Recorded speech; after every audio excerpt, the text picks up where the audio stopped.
Northwest Coast indigenous art is one of the great sculptural traditions of the world that unfortunately was suppressed at the end of the 19th and first half of the 20th century. When we were brought here to the reservation, a lot of the villages that we were moved from were burnt down so that we didn't have places to run back to. So a lot of the wood carvings are gone. And it's something pretty special to be bringing it back. Beginning in the 1940s and 1950s, artists like Mungo Martin and Bill Reed revived the tradition. They in turn taught their children and then their children's children. And arguably the finest collection of contemporary Northwest Coast native art is the Hoyt collection. Their collection really begins with Mungo Martin and moves all the way up to the present. It is a truly world-class collection.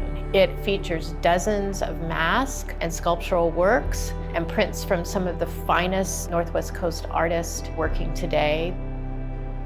They are powerful to stand in the presence of, and they communicate a great deal about Northwest Coast cosmologies and values of honor, of status, and of abundance, an abundance that is meant to be shared. George and Colleen, as they were thinking about building the collection, remained in close contact with scholars here at Willamette and with the museum leadership to help build a collection that's going to be particularly useful to future generations. And I just feel so grateful. I feel profoundly grateful and awestruck that the Hoyts are giving this extraordinary collection to the Hallie Museum of Art.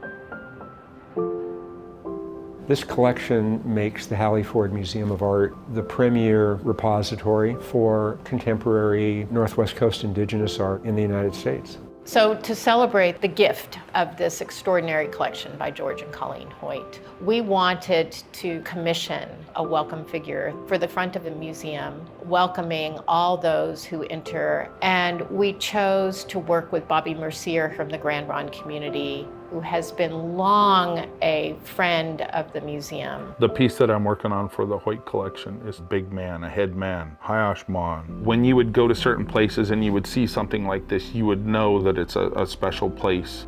Where the Hallie Museum is just a block away from where one of our old villages was. And so having something like this to welcome these other carvings that are coming to our territory is something special to me.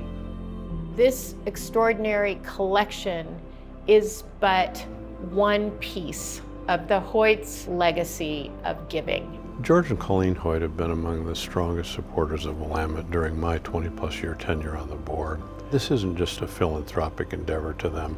They live it by committing their time, by committing their ideas, by committing their energy. They are people who give of themselves thoughtfully, strategically. They are both institution builders. You can see that by the way they've been involved in the public library system in Sandy, Oregon, and in the other institutions that are local to them. And the same is very much true here at Willamette. The Hoyts have supported programs across the entire university, most notably, of course, here in the Hallie Museum and the Atkinson Graduate School of Management, supporting students who are interested in not-for-profit management, essentially building capacity for these organizations that help make life better for all of Oregon citizens. I'd like to thank them for their friendship, for their compassion, for their kindness, their generosity. They are two of the most gracious people you'd ever want to meet.